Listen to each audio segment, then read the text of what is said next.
some massive storms swept through the area last night. Yeah, you can see him kind of walking around assessing things. We're going to have much more coverage throughout the day, everyone, on this. That's it for us here on Good Day, but stay right here because Chicago Now starts next.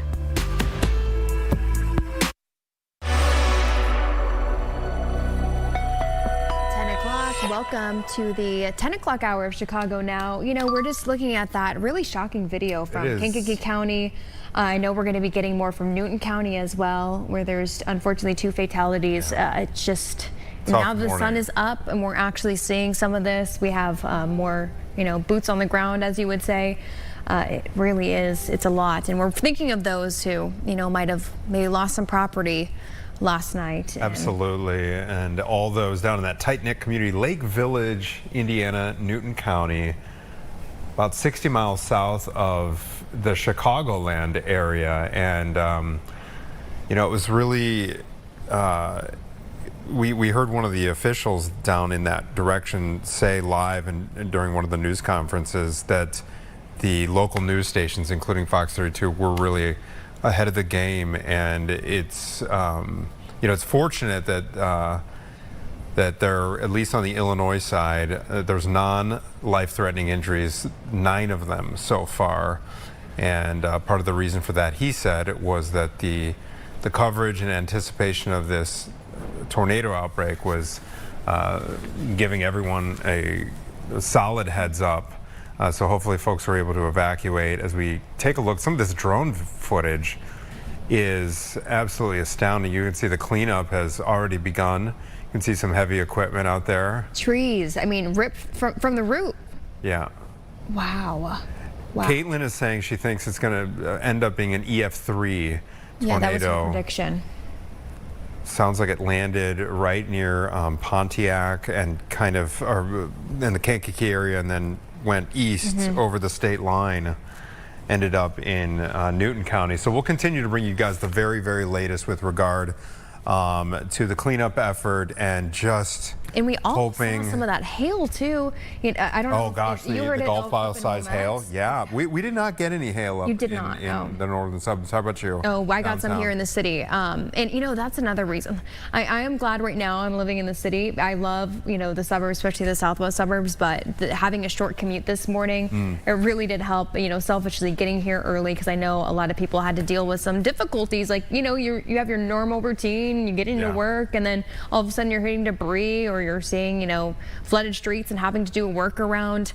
A lot that we're learning, and probably a lot of incredible stories that are going to come out of especially Kankakee County, Newton County as well. The interview that Saquon just did within the last half hour or so, she was interviewing one of the residents of Lake Village who was, you could tell he was kind of shell-shocked, and they still haven't identified. All we know is an elderly couple who passed away. They don't know the relationship between the two. We don't know if it was a couple or if they've said they're in the same family.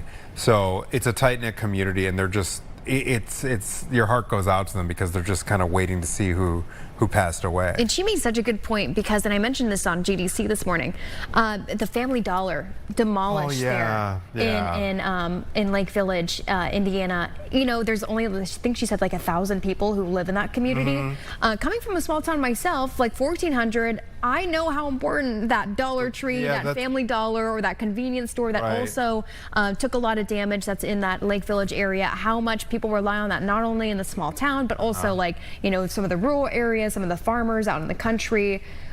Was it kind of a neighborhood hub? Yeah, for right. you? I mean, like, you're getting, your basics, honestly. If you need extra towels, or if you need that extra snack and such. We had a smaller grocery store in our hometown, but we don't know how much exactly that they have to look to for some of those essentials. Now that building looks like it's going to be a total Caitlin loss. did such a great job. Mike Kaplan, Mark Strail did such a nice job keeping us updated, including Emily Walls, who's on vacation right now, and she even stepped in virtually to make sure that she was sharing things on her socials. But that's the reason I'm sitting here at 10 a.m. because Caitlin had to come in at 1 o'clock in the morning, making sure that she's covering the night shift, relieving Mike Kaplan, who was working at night.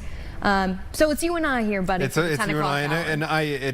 Caitlin said it when she was on the air with us earlier, but it was nice for her to hear from the one Newton County official who was just saying thank you to all the local news stations for giving everybody in that area a heads up. So well done by our entire weather team and giving as much of a heads up to folks in that region as possible. We'll continue to follow any developments there. Again, just hoping and praying that the death toll doesn't go up anymore, because they're still kind of searching that area. And again, we just know there's 2 fatalities on the Indiana side. Okay, we're going to get some trending topics here this morning.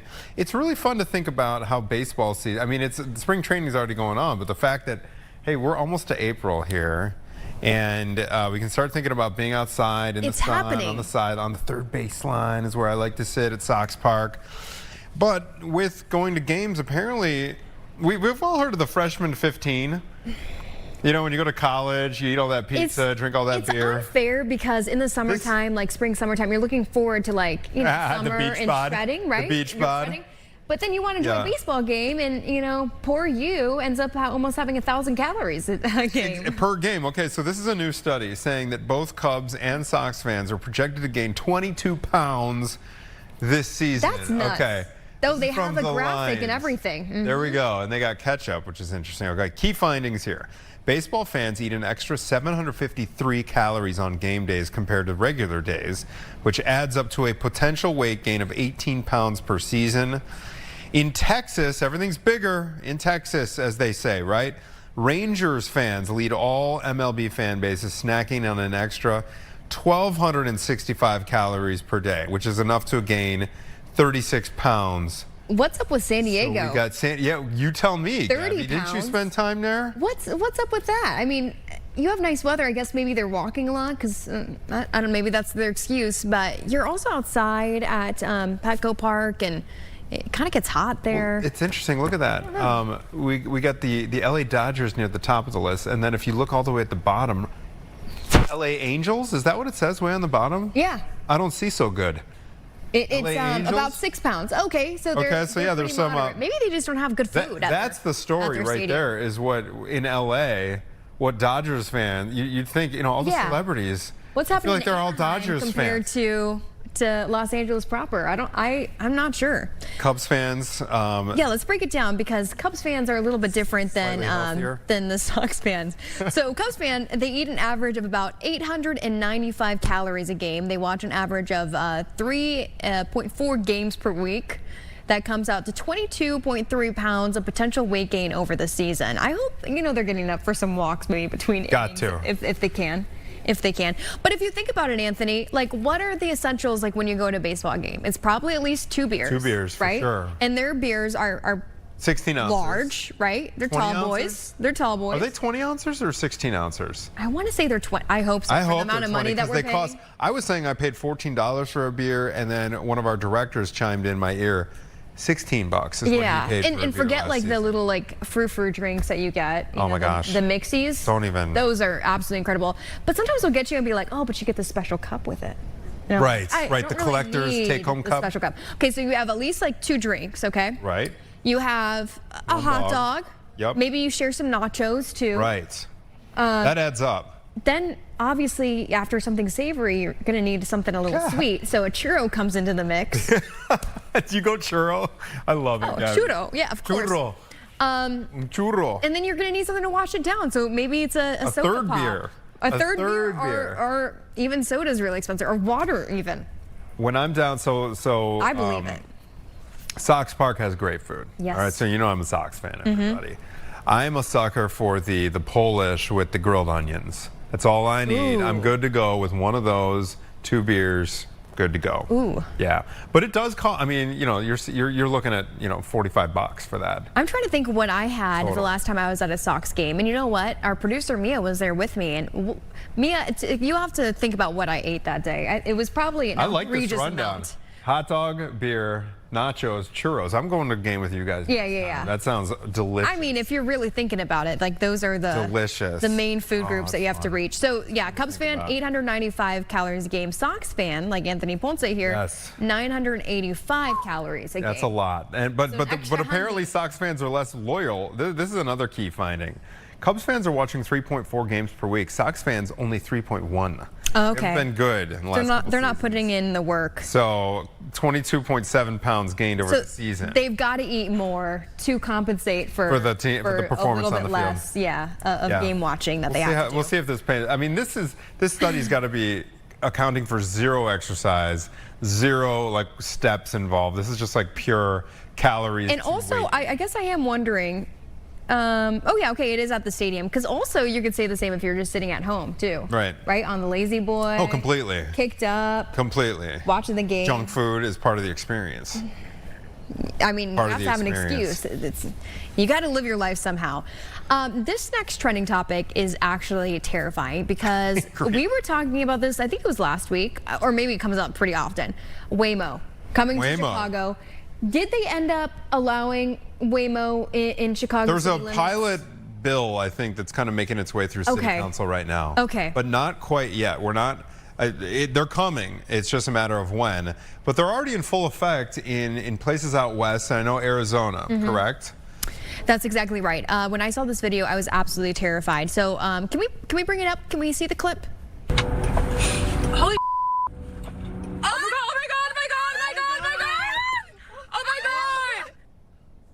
Look at that. Yes, okay. So that is what you're seeing. It's a Waymo turned sideways on a very large street with multiple lanes, and it looks like it is trying to get it together, and it just can't. That is frightening. Look at how fast the traffic is going. So this is in Arizona. So Josephine Kaufman started rolling video. She says she was in the car when it just stopped in the middle of a busy intersection. Nobody got hit, so this is everything was fine, other than they might have some PTSD, because I would not want to go back in the Waymo after that. She rated it 0 out of 10. No, I would too. Which is and it was her first ride, apparently. That was her first one. It was her first ride. And probably so she gave last. it the old college try. And probably last. I don't think I would be ever even looking at one again, to be honest with you.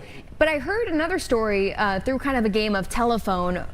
What was it that apparently there's video or like cameras in the Waymo. Yeah. And so there was one girl who was messing around, you know, like doing a little partying, right? Maybe taping or, you know, recording a video for herself in a little social media video and yelling at the Waymo. I think, and our producer can correct me if I'm wrong, yelling at the Waymo, go faster, just to be funny. And then a voice comes up and says, hey, we need you to sit down and put your seatbelt on. They're watching. They're so there's watching. A team of people watching. And I'm curious to know if in Josephine's ride right there, they were able to contact Waymo at all and say, hey, we are literally in the middle of an intersection right now. We're about to get T-boned. That is scary. And I wonder how many cars that person, that big brother is watching at a time. Right. You know? Like the dispatch center? Yeah, because if they have like 20 screens in front of them, of course they wouldn't see, you know, maybe this one person absolutely freaking out. We've got a lot of questions. And correction. Waymo just launched operations in Chicago last month, apparently. I've not seen one. Have you? You live here. No, I haven't. Locally downtown. You have not seen a Waymo Also, maybe yet? I haven't been looking, but I'm way too distracted by all the food robots. Well, yes, I was going to say They're that's good the only friends of thing I've seen. Have you used one before? No. Or you just say hi to them when I just say hi and we pass on the street occasionally, you know, exchange a few looks, a little, you know. Little, hey, which way are you going? I'm going to go this way. A little dance. Yeah. Yeah, so I really haven't been looking out for one. But maybe I'll keep my eyes peeled. I'm going to keep my eyes peeled now to see what the deal is, because we interviewed a transportation person who has been reviewing these, and I asked him, how many rides did it take you to get used to the fact that there's no driver behind the wheel? And he said 1 ride. After 1 ride, he's like, it normalizes it and you're good, but not a ride like that. The Josephine one there. If that happened, I'd be like, I'm a one and done on that. And you know what? Josephine was probably going in like, oh, I'm so excited. This is so cool. And then boom, this happens to her. Well, remember we had a video of one getting stuck on a parade route. A parade route? Yeah. Oh. And apparently there was like a little community parade, and it was like one street was shut down, but the car didn't recognize that the street was shut down. Once it got to the street and started driving and everyone was surrounding it, it just locked up and didn't move. because See, it so sends all these people around. Exactly. Now that makes sense. Because the thing that worries me is how they're processing all these variables. Like if there's a sudden street closure, if there's an emergency vehicle and everyone's pulling to the right, and if there's just a spontaneous situation like that where it's a parade and there's a road closure. St. Patrick's Day this weekend. Yeah. Could you That's imagine that madness with people just running around wherever they want to on the streets of Chicago? You know what? It's already here. Maybe I'll do a little, I know, this weekend. Maybe I'll do a little investigative work, and I'll order one this weekend. Not on Saturday. I'm not going to do that to myself. But I'll order one this weekend, and I'll let you know how it goes. That would be good reporter involvement. When it comes to the food robots you asked me about, my friends, I have not ordered any food from them yet. I am planning to on my birthday as a reward. When's that happening? Because When's your I still birthday? August. Okay. But I still wear it as a badge of honor because I've never used any food delivery service. I've never done it either. I've never done DoorDash yet either. Yeah. And I feel like that's rare, but I think of it as like, okay, if I'm going to go and be lazy, not cook the things at home, I'm going to actually physically drive there and go there. Right? Because that's like, then I deserve it. Then it's a reward. Yeah, then you've earned it. I don't know. Maybe I'm a little crazy. Treat yourself on your birthday. Okay, speaking of ordering food, Taco Bell, they are unleashing. They did it again. Like a couple dozen new menu items. I mean, we're not going to have time to run through the entire thing, but they just announced it's Live Más, Live. Look at these puppies. Gala. Okay, those look like the cheesy gordita crunch, if memory serves. Okay. They look like kind of an enhanced version of that. Ooh, look at those. Those that would be messy to eat, though. Diablo dusted crispy. You got to sit chicken down nuggets, and eat that. Cheesy G. Okay, I think those are the Cheesy G sliders. 2 soft flatbreads wrapped around white corn shells, layered with mozzarella, pepper jack, and cheddar. Pico de gallo. Grilled marinated steak. Okay, this is the gordita. No. It's the creme brulee crunch wrap. Creme brulee crunch wrap. I don't think this is a straight up pie. Oh, that's the pie. That's the pie. Interesting. All right. Because there's a creme brulee crunch wrap. How often are they coming up with new stuff at Taco Bell? Listen, there's the creme brulee crunch. Oh, yeah. So you know the Crunch Wrap Supreme, right, Gabby? Yes. This is a dessert variation on that. Wow. They're just showing off over there. They are. They're letting out new things like hotcakes. I mean, there's they are. a lot of new There's something items. as well called the Firecracker Burrito, which is a red flour tortilla shell, seasoned rice, nacho cheese, seasoned beef, fiesta tortilla strips. Wow. See, I love anything spicy. Me that too. doesn't sound like it's maybe that spicy, but anything spicy, I'm totally down with. Yes, What's your favorite? So my go-to for many years was the double decker taco, which they re-released it temporarily on the I think it was called the Decades menu. Okay. This was a few months back. They surprised me live on the air with one because it had been like 5-10 years since I had had one. It was as good as ever. But what makes a double decker? Is it like one? Basically it's soft shell on the outside, layer of beans, hard shell on the inside, and then it's kind of a standard taco after that. But it's a good it's not mouthfeel, but the texture of it is really satisfying because it's soft on the outside, crunchy on the middle. Does that make sense? Yeah. So what's your go-to? Honestly, I think it's going to be. Can I tell you what it's going to be? Because I don't go to Taco Bell that often, but it's going to be that creme brulee crunch wrap. I'm going to say forget actual food. I'm learning something. Actual substance. Churros. I'm going to do something a little bit. We used to do Taco Bell Tuesdays here at the station. Yes. Pre-ChicagoNOW, but there's a location around the corner on Wabash here. Interesting. There was a little group of us that you might have to visit that. Little field trip. A little business trip. Yes, right? exactly. Team building. Always. Team building. All right, we're going to take a quick break. Now that we've gotten through our trenders, it is the 10th anniversary of a best-selling Chicagoland author's board book series, Baby Loves Science. And so coming up, we have got author Ruth Spiro here in studio to talk about that series and a new installment. It is called Baby Loves Robotics. So stay tuned. We have Ruth Spiro when we come back after this.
going to see a lot of color when we pop up on yeah. screen. Here it is. Some really cute series here. Award-winning author Ruth Spiro's best-selling board book series, Baby Loves Science, is celebrating a 10th year anniversary this month, and she's celebrating the release of her newest installment, Baby Loves Robotics. You were saying we were just talking about those Waymo robots. We were talking about the little food delivery. Well, this is kind of the perfect way to maybe explain it to your kids. Exactly, like little kids have questions. Yes. We have answers here with these books. Automotive engineering, how cars work, how they drive, robotics, how robots work. And the amazing thing is, so all of these books start with a question, right? Like, how does the bird fly? Or how does the car work?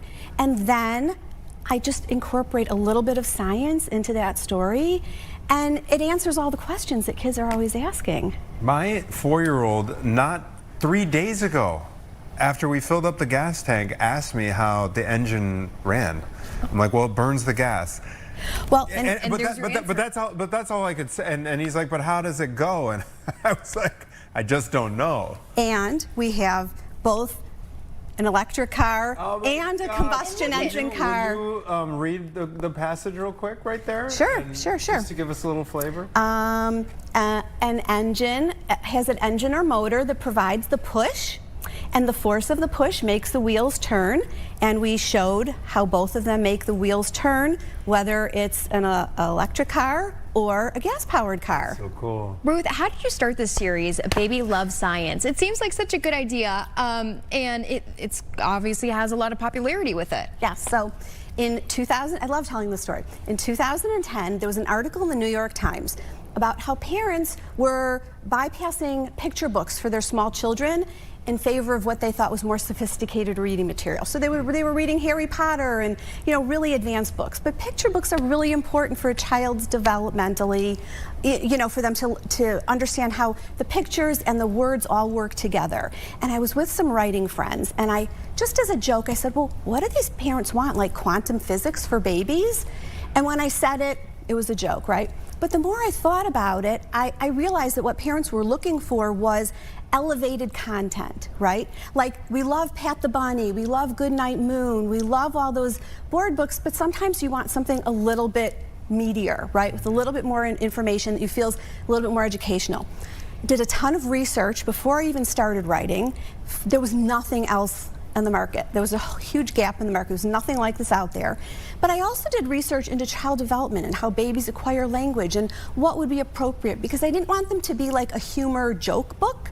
I wanted them to have value and be something that parents would feel comfortable, you know, bringing into their homes and reading with their kids, and also that parents would feel like they're learning a little something too. I didn't know any of this, right? I'm not a science person, but that's how this series started. And the first one was aerospace engineering, because I thought about what were some of the questions that my daughters asked me when they were little. And one was, how do birds fly? It's not magic, it's science, and it has to do with the shape of the bird's wing, and it's physics. So why not explain a little bit about that? One of the things that I've been fascinated by as a dad, they tell you that little kids at that age are little scientists. They're little experimenters. Every time, you know, you think they're just getting into trouble when they drop something off a table, but in fact, they're doing a little bit of trial and error, right, to learn how this place works. Well, we didn't even plan this, but that's a perfect example. One of the books is about gravity, right? Because when you have a little one in a high chair, what do? They drop the crackers or the Cheerios and watch them fall. There's actually research out of, I believe it was Johns Hopkins, that showed that babies at 8 or 9 months understand that there's gravity. They know that if you drop something, it's not going to hover in the air, it's going to fall. And that is what inspired the gravity book, because they do intuitively know that, and they're always experimenting, and they're always asking questions. So there are plenty of topics to work with. Yeah. You know, and like you said, they're complicated topics, right? And that's kind of what, you know, it seems like maybe parents want. But you're making the illustration, which is so important in telling the story, simple. It's not too overwhelming when I'm flipping through this book. This one's about robotics. Was that a big part? Do you have to kind of work around to make sure things weren't too confusing? That's a really great question. So first of all, I always have to give credit. I am the author we have illustrators. My publisher we have illustrators. So Irene Chan is the illustrator of most of these. At one point she tapped out. She's like, after 20 books, I'm going to work on something else. So now we have Kat Uno, who has done the most recent books in the similar style, but her own. And so yes, one of the things that we do is try to make these appealing on many levels. So, you know, if you read about meteorology to an 18-month-old, they're not necessarily going to understand all of the language, but they're going to be able to sun and clouds and rain. So all the pictures, you know, also are designed to be very appealing. And I love that because Cody would be going crazy for this one right now. You're really kind of tapping into to maybe different careers that a little girl, little boy can look forward to. Yeah, and we try to mix up in terms of the main characters. We mix up the genders, we mix up the skin colors and hair colors because we want all kids to be able to see themselves in these books. When you write a new book, how much collaboration, are you basically telling the illustrator, here's what I want to see on this page, right around this word, or do they have, or is it more of a back and forth collaboration between you guys? So,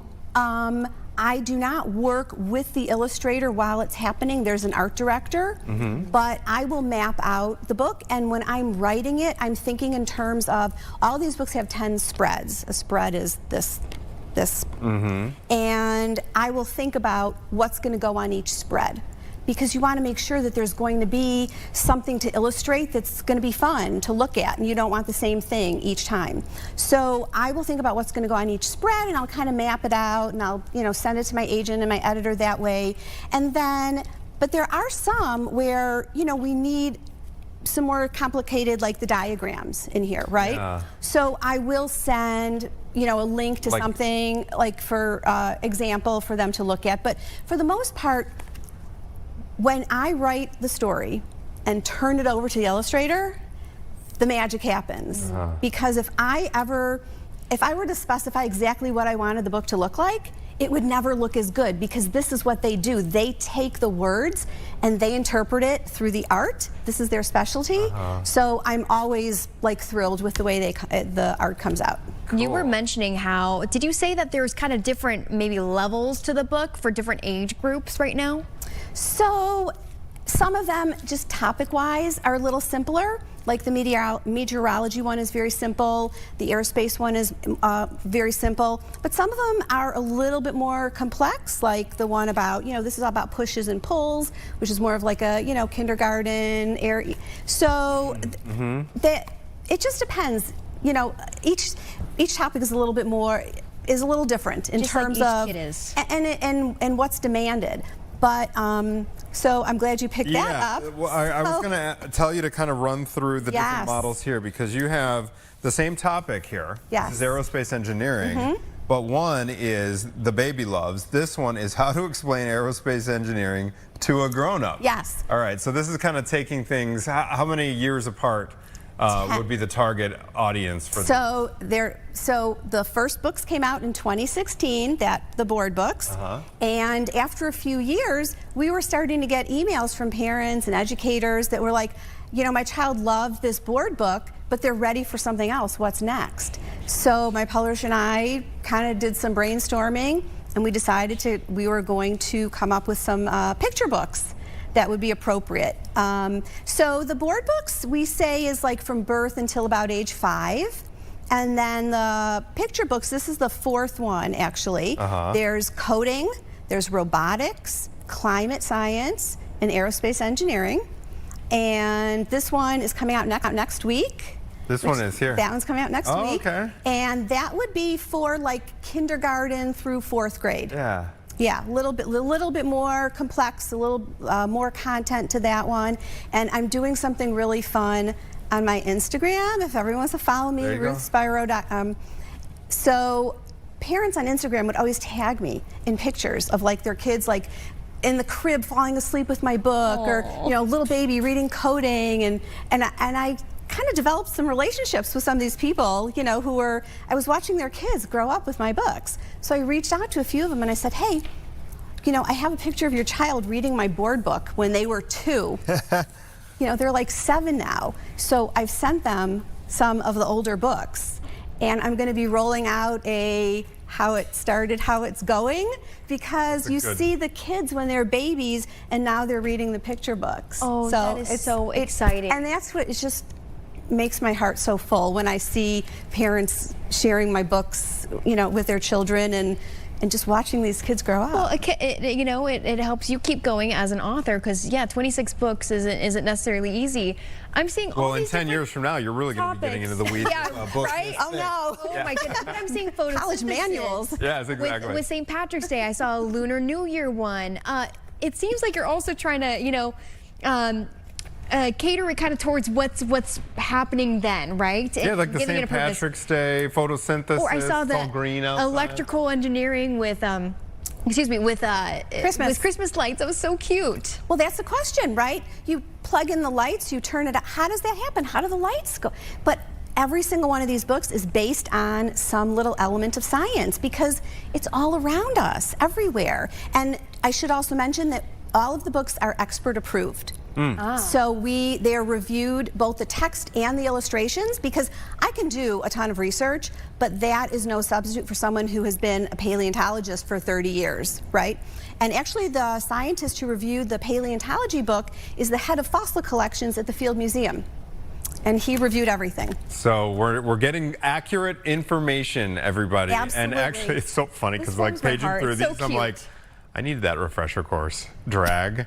And like I was reading the bird one, the wings are curved on top, flat on the bottom. We can carve out some time for you. I know, I need a refresher course. You probably already have it. His 4-year-old, it cracks me up because kids are into different things, like you said, and he likes construction equipment. He's obsessed with construction equipment. Structural engineering. Yes. I have one of those too. He is a little engine. It's amazing though. Okay, so with regard to gravity as well, what's big with him is the marble runs, like those little marble towers that you can make with ramps and loop-de-loos and things like that. It is, I'm not surprised this is a niche and this is a best-selling series. All right, Ruth Spiro, where can folks get their hands on all your work and follow you, your Instagram once again, if people want to follow My Instagram is just Ruth Spiro, and my website is Ruth Spiro. The books are available wherever you like to buy your books, whether that is online or our lovely independent bookstores that we have all over town. And on Independent Bookstore Day, which is April 25th, I'm going to be at Matchmaker Bookshop in Highland Park, and I will be signing books there and doing some activities with kids. And I have other events coming up too, but if you follow my Instagram, then you'll be the first to hear about them. Very good. Ruth, this is so cute. It's a very. I want to see some more after picture. 10 years later with some of the kids who are going to be reading the how to explain to a grown-up. Ruth Spiro, thank you for being here. Thank you so much. Congratulations on all your success in 10 years doing such great work. Thank you so much. All right, we're going to take a quick break. When we come back, hey, Hamilton is back at the CIBC Theater and the Grillroom Chophouse and Wine Bar. They're doing something very unique and very related to the play itself. We will explain and talk to them about the Hamilton Happy Hour when we come back.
Can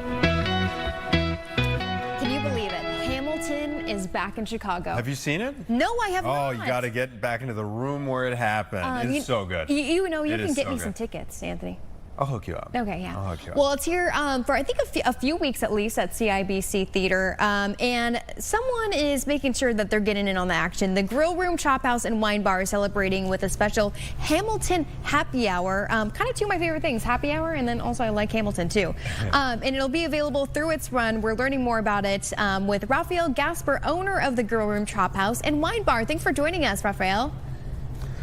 Thank you for having me. Good morning. I love the spread in front of you. Before we get to that, what made you think, okay, this is a must for Grillroom to get in on the action and the hype?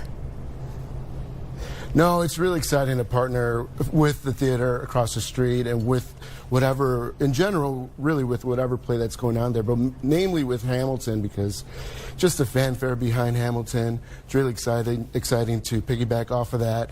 A lot of the feedback we've gotten from our themed cocktails in the past has been great, especially with the first round of when Hamilton came here a couple years ago was fantastic, and we're just excited to have them back across the street at the CIBC Theater. Okay, before we get into the menu, will you give us an idea of when Hamilton is in town, the traffic level going through, you know, the crowds coming through your restaurant right there? Give us paint us a picture for how it all works.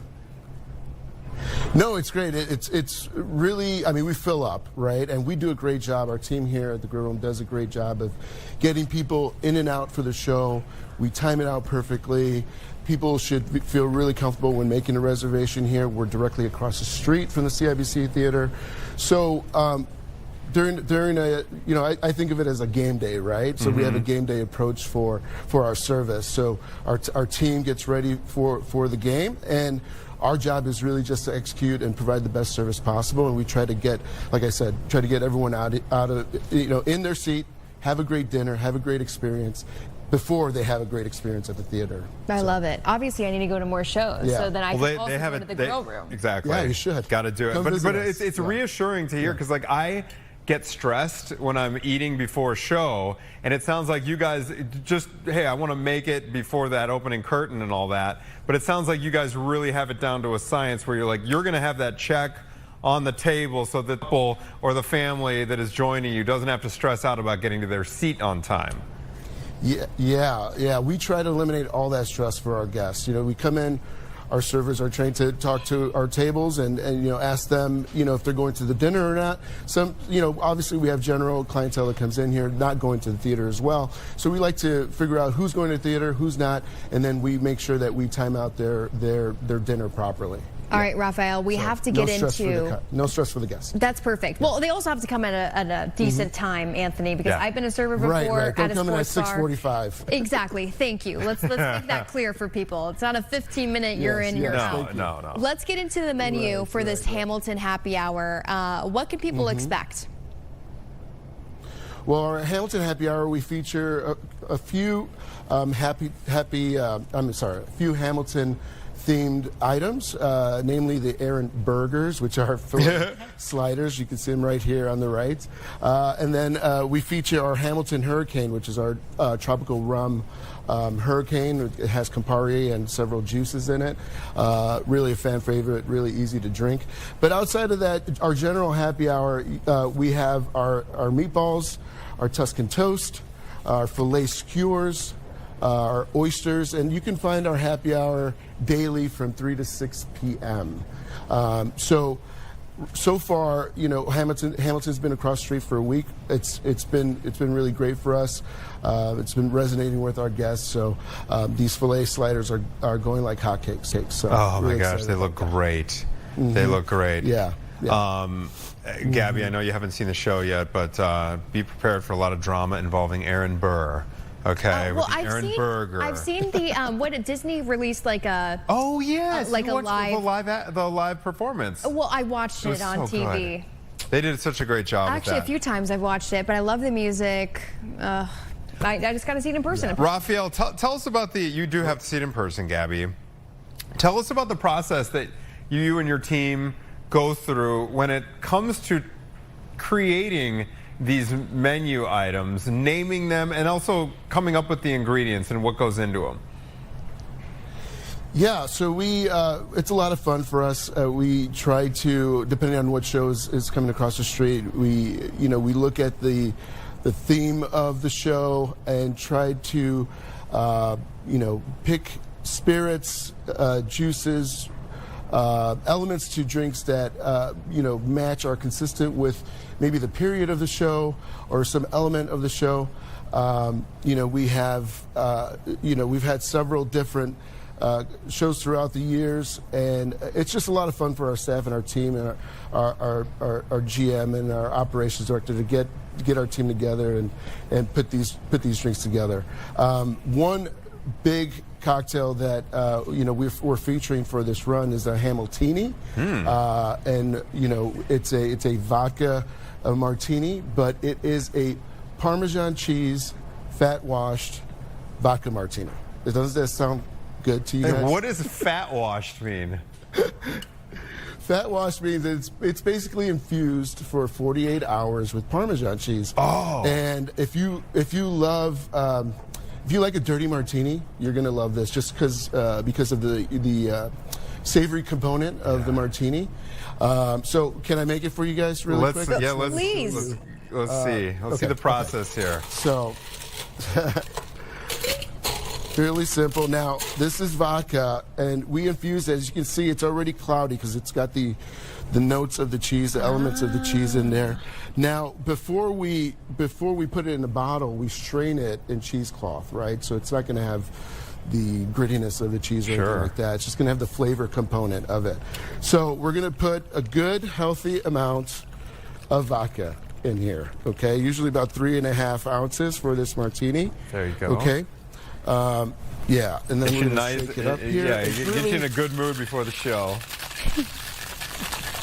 It gets you nice and comfy before the show. You'll be warm. You'll be warm, exactly. You just hope you don't just go to sleep at the show, but yeah, we like to prime you up for the show. But, yeah, 2 of those before the show. That'd be a tall order. Nice. Oh, So, look how pretty it is. yeah, so it's very cool looking, and then we're gonna top it off with a prosciutto stuffed olive. Oh my give it word. more of that savory element, and you have a little treat at the end of your martini with the prosciutto. Little appetizer. It's almost like you're a professional, Raphael. Yeah, I'm gonna have a drink. I'm gonna have a drink for you guys. Thank okay? you. Have a chug for us. Thank you. Oh, wait, what's your favorite? I promise it's great. Oh, your favorite food menu on the Hamilton Happy Hour? You have to pick one, Raphael. What is it? My favorite is by far the filet sliders. You have some garlic aioli on there, Yeah. arugula, some fried onion, really good, a little brioche bun that's toasted, lightly toasted. It gives it a nice little crunch. The beef, the filet, it's part of our prime beef profile. So really excited about those. Like I said, they've been selling like hotcakes. I love them. Can't get enough of them. They look you. absolutely Hopefully you can delectable. try them one day. Yes, Raphael. Okay, so yeah. this Hamilton run, what do you know? What is on the horizon for the CIBC Theater, and if you will have any more happy hours, themed happy hours, down the road here in 2026? Yeah, our plan is to always have a menu that's themed behind the behind the show that's across the street. In the next few months, I believe we'll have The Notebook will be playing across the street too in a few months. Date night for Gabby. So that is Date night for Gabby. Yeah, that's a date night. That's a date night one for sure. So far, CIBC Theater, Broadway in Chicago, they've announced a few other shows post Hamilton. But our goal is to always partner with the theater, and we're actually a formal partner of Broadway in Chicago, and you can find us in their playbills. And during before and after the show, we'll always have a happy hour behind the show. And post-show, actually, one thing I did want to mention before we leave here is that we do an encore hour after the show. So if you go to the theater, you come in after the show, show your show ticket. You get access to discounted wine, discounted cocktails. It's a really cool feature that we started with this run, and we plan to have that for future runs as well. You know what? Good idea. Don't forget the very good idea. The after party. The encore. Oh, Raphael, After keep a party, seat come on, warm you're for going us, to- Yes. please, because we will be there. Raphael Gasper, owner of Grillroom Chophouse and Wine Bar, right Cheers. across the street from CIBC. We appreciate your time and good work there, buddy. Wish we could have done this in person, my friend. Thank you. Yeah, me too. Thank you. 10:47. So yeah, what do you think, Gabby? Hamilton or The Notebook? Both. Both. Why do I have to choose, Anthony? It's like it's an If it's it's an on your and dime, it's an buddy. and situation. These segments. I just want, before we go to break, to reflect for a second. How lucky we are to live here. I know. You have shows like Hamilton, and then right across the street, you have a spread like that. And still, I'm embarrassed that It's like- obviously I do not go to enough shows, or else I would have known that the grill room was right across the It's street. across the Duh. street, and you know what? While you live Deviled close eggs. by, Guys, why are you doing this to me? this I'm is. I starving. mean, we're so lucky to live here. I know. It's like just the culture here, the arts, the culinary scene. It is just an embarrassment of riches, and we can't take this for granted. I don't want to We know live in this how many great city. tickets to the Notebook that you have already. you're going to be like a Maggie does love that, and I've never seen it all the way through, but I think I've seen enough bits and pieces that I can piece the whole plot Can I together. tell you that I Yeah. kind of tricked my husband into watching Into it? watching it? Because I knew maybe he wouldn't be down for like a rom, or not, it's not a rom-com, but like a romantic Yeah. movie. And so I just started playing it, and I knew that he was doing stuff and that he would kind of catch on, and he started watching it. And Hey, it sucks you in. He was hooked. Listen, I'm not above said such. that I was am a not no- above such things. I remember. Okay, so my recollection of it is that I kind of remember feeling sorry for the husband, because like the. Oh yeah, she's like, see ya. she exactly. I remember. No, because he was But the- kind of rude, but- wasn't he? I don't know. I'm trying to remember. Obviously, we'll get studied up and we'll know before the run comes here. Date night for you. Okay, coming up after this break, we are talking to a familiar face on CNN about a new book that's helping kids cope with anxiety and change. That's coming up right after this break.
Welcome back to Chicago Now. As we said, there's a new book that's hoping to help kids cope with anxiety and change. It's called The Nature of Change. What a beautiful name.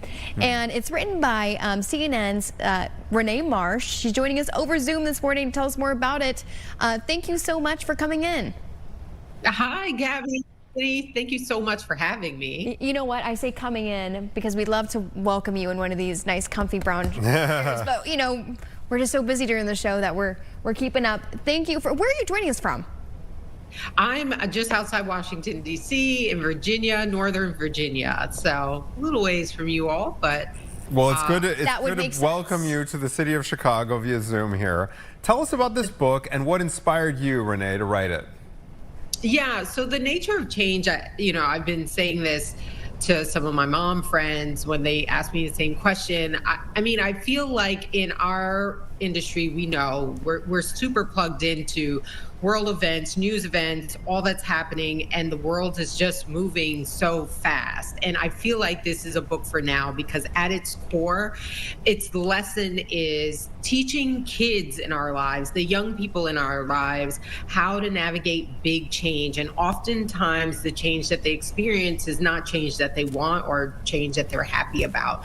And, as a journalist and covering, the news and world events at CNN, I often find myself asking the question, are kids okay? And as a parent, I wonder, do we spend enough time making sure that they're adjusting okay and they're mentally sound as things change in the household? Maybe it's the financial status of the household, maybe it's the family dynamics in the household, or maybe they're just picking up on emotional shifts that mom and dad have because they're overwhelmed by the world.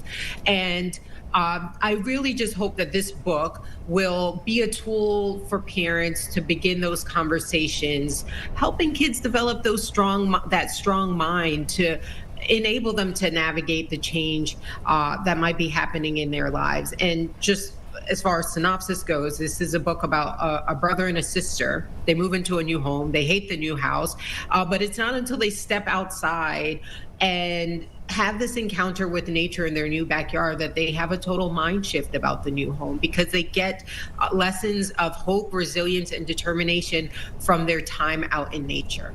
The illustration is just beautiful, and that's a great way to put it. You kind of look back, and I feel like everyone has a story too, and I think it's important for kids to realize that, like, no matter what happens throughout your life, it's part of your story. It's what makes you you, including that kind of move. Did you draw inspiration from anything in particular? Did you have maybe a move when you were young, or maybe heard stories of a friend who had a move when they were young, and you decided to make that kind of the plot?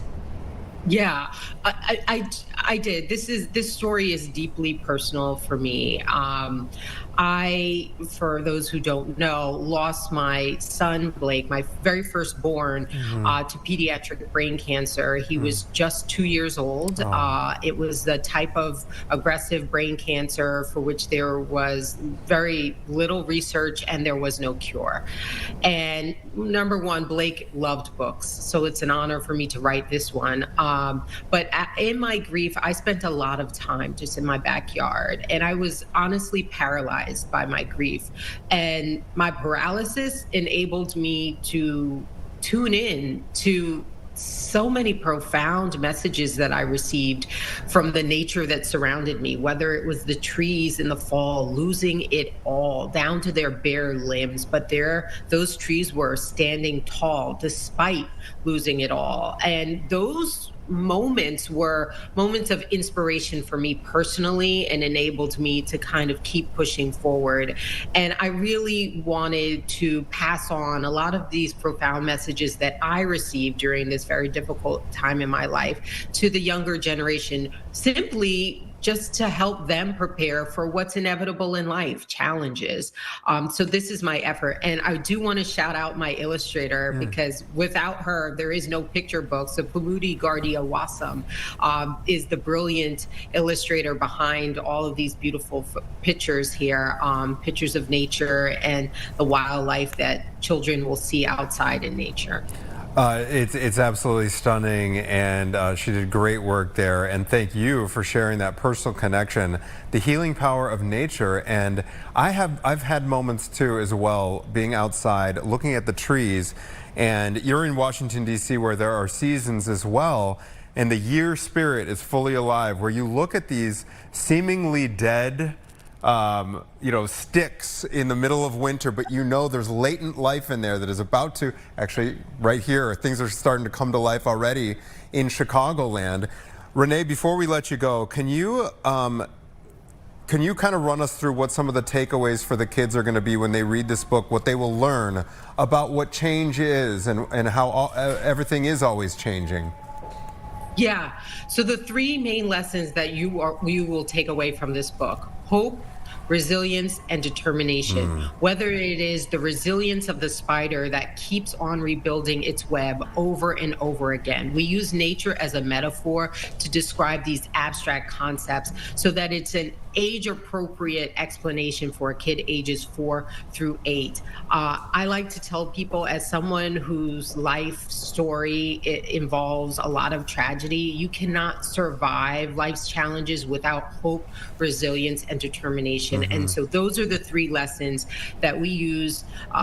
Things like the trees in nature, the spider that rebuilds. We use those metaphors to help to explain this to children at a very young age. That is brilliant. Renee, thank you for sharing your own story, and congratulations on this release. Cannot wait to see it. And we appreciate your time this morning from outside Washington, D.C. Thank you. Thanks so much for having me, Gabby and Anthony. I enjoyed speaking with you. You too. Thank you. You too. All right, we're going to take a quick break. When we come back, another hour of Chicago Now, so stay with us.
Of Chicago. Now we're just sailing right on through the work week. We are. I don't know about you, but last night Too was much really turbulence crazy. last night. Oh, yeah, my goodness. my house was swaying in the wind, and I was like, "Well, thank goodness Well, this you're thing is in made of Northwest bricks." Indiana. You're in Yeah. Lake County, though, correct?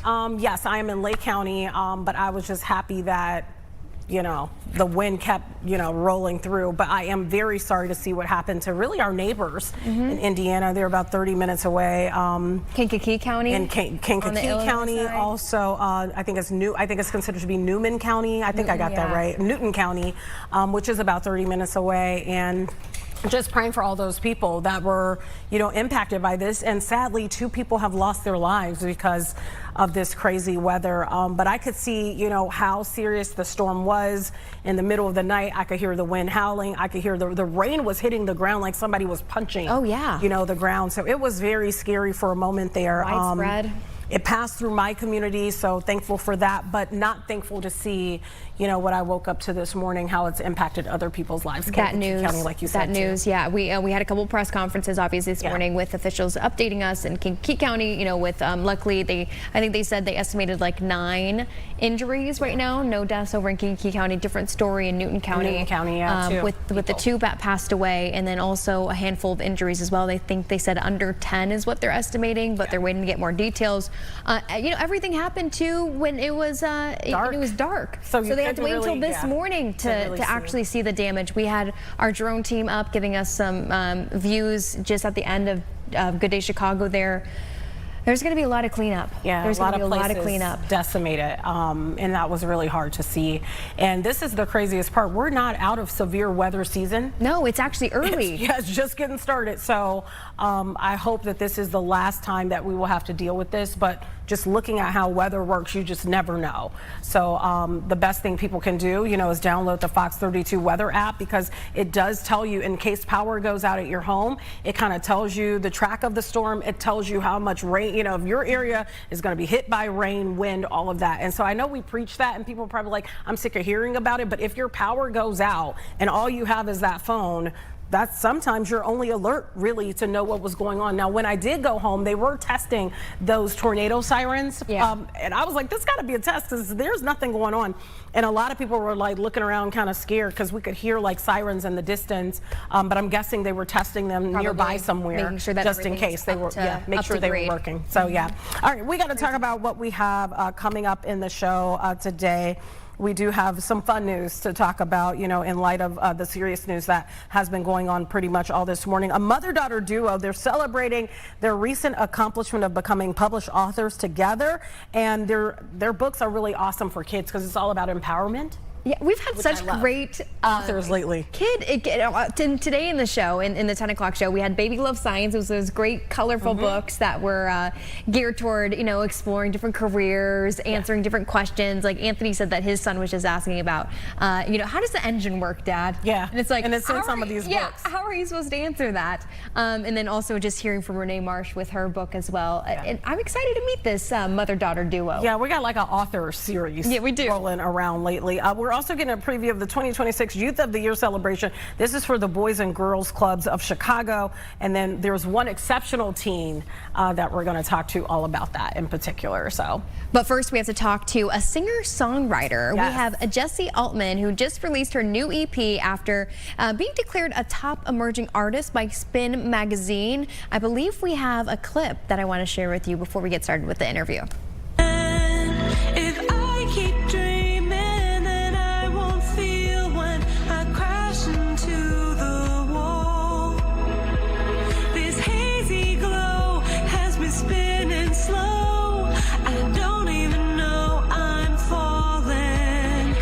All right, come on. If I sounded like that, no, please. I'm blessed with this. All right, well, Jessie Altman is actually joining us over Zoom right now.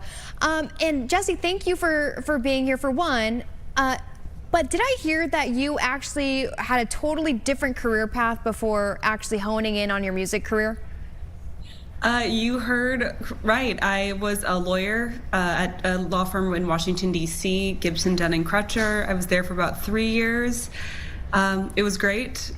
I'm very happy I made that switch over to being a full-time singer-songwriter. I got to ask you, what made you decide that? Because I think some people, you know, especially when it comes to the arts, your thought is, you know, get a job, get a stable career. I'll stay doing this. You know, I may be a great singer, but this just seems like, you know, something more stable. What made you step out and say, you know what, no, I have to do my music? I think, I mean, for such a long time, that is exactly how I thought. It felt like the most impractical thing, you know, this dream that you have when you're a kid, and I decided to take a practical path. But I had this gnawing away at me for so long, and I love seeing live music, but I really wasn't enjoying seeing live music anymore, because I was watching people on stage who were more braver than I was in going after their dream when I was too scared to do that. So I started off slowly in law school performing again. I started working professionally while I was in law school, and then it really became kind of a point of tension when I was at my law firm. I was doing a lot in music, and I really just, it was like kind of a now or never moment where I knew if I didn't try, I would regret it forever. So better to try and fail than not try at all. You know what? Well, we're glad that you tried, because here you are doing great stuff, making great music. Even that little clip of Sleepwalking, I believe it was, is the title of that song that we played, that clip. Where do you draw some of your inspiration for your music? Does it all have a message? Is it sometimes maybe just random too? So far, most of the music that I've released has been really specific about my own lived experiences. That being said, I draw inspiration from everything, and sometimes you need just a song to be fun and escapist, and that's amazing, and I've definitely have songs that I've written about that. But this project was a little more specific about this idea of illusion and, you know, going through life on autopilot and not being fully present. I think we hear people all the time talking about I'll be happy when, or wishing for this difficult period to be over. My grandmother used to always say, don't wish your life away. So that was something I kept returning to, was this idea of enjoying your life and not always just bearing down and just getting through it, but trying to find all of the happy moments in between. But this whole EP was really about kind of getting lost in the illusion of it all. Now, I know, Jessie, you ended up working with a Grammy award-winning producer on this project. Tell us how that collaboration, how you obviously two creatives, how you guys ended up meeting up to make this happen. So I've been working with Jason for 8 years now. I've been working with him for a very long time. One of my early trips to Nashville, I had just taken the bar exam, and I had this kind of 3-month period between taking the bar exam and starting at my law firm, where I wanted to go and see, you know, how I could practically make this career an option for me.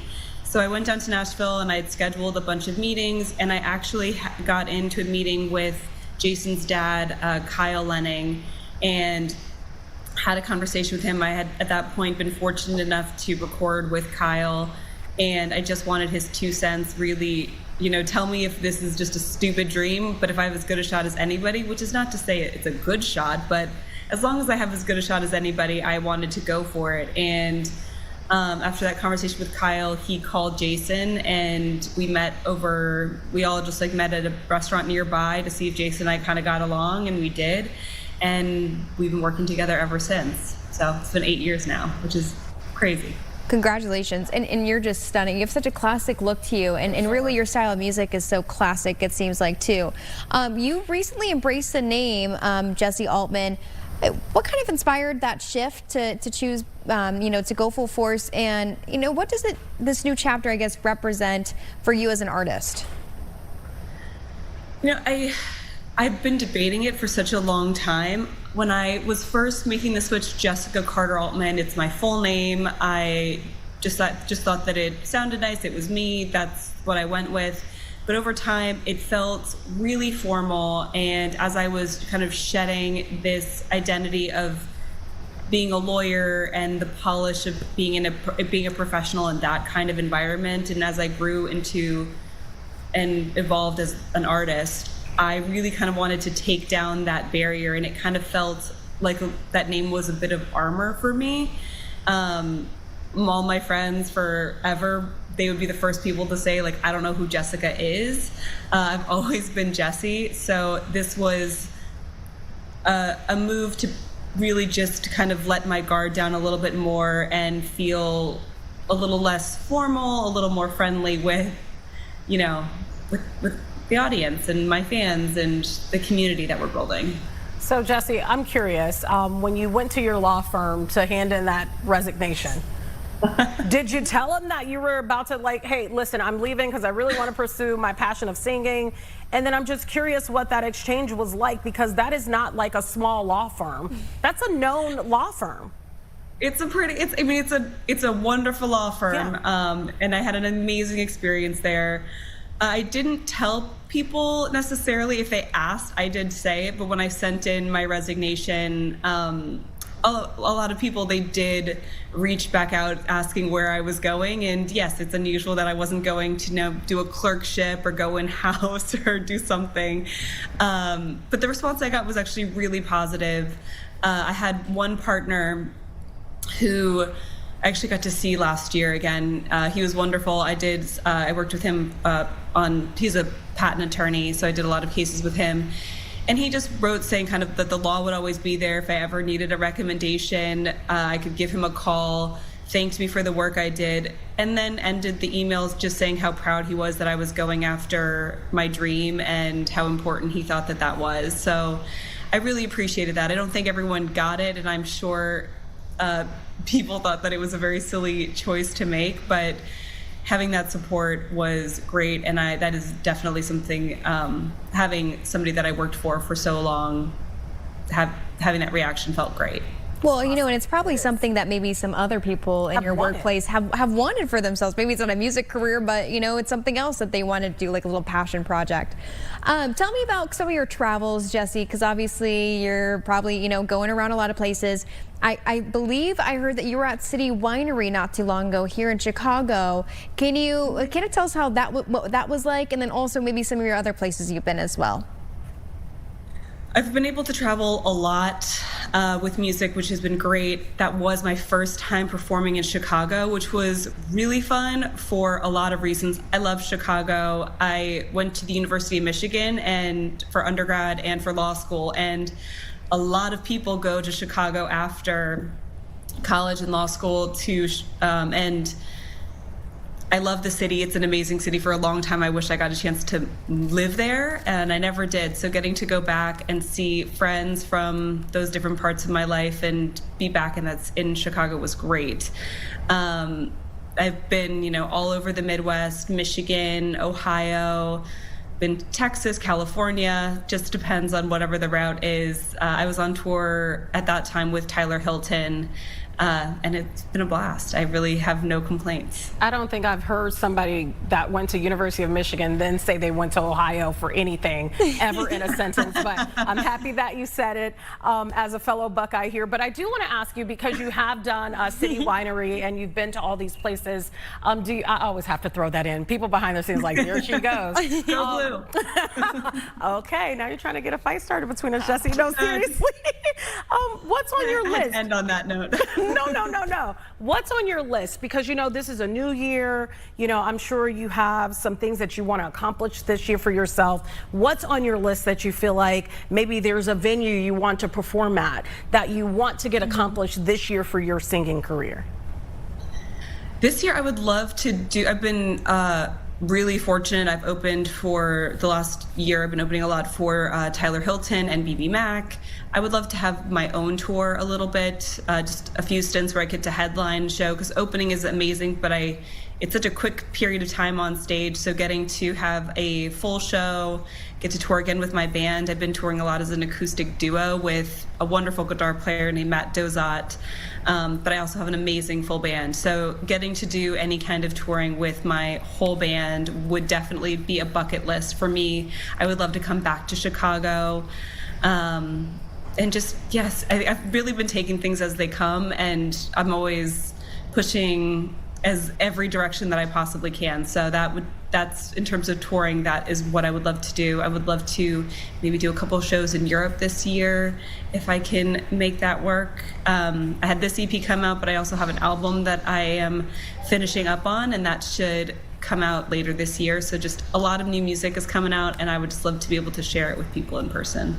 You know what, Jessie, best wishes to you. And you're doing great. You're doing it, and congratulations. I think that we could fill up the United Center, Soldier Field. You know what? You name it, Jessie. T and I will be on your side. Existence. No one's gonna dream of it for me. So yeah, Soldier Field. I would love that if we're gonna put that on the bucket list for this year. We're manifesting it already. All right, I encourage everyone to go follow Jessie on social media as well. Thank you for joining us.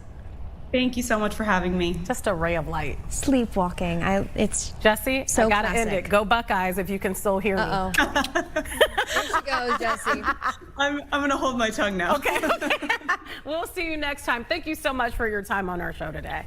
Thank you so much. All right, thank you. She is so adorable. I know. Like a classic beauty. Yes, Seriously. and I don't mean that in a way where it's like, stuffy just because she was a lawyer. I'm saying that. I'm saying like in an artistic way too.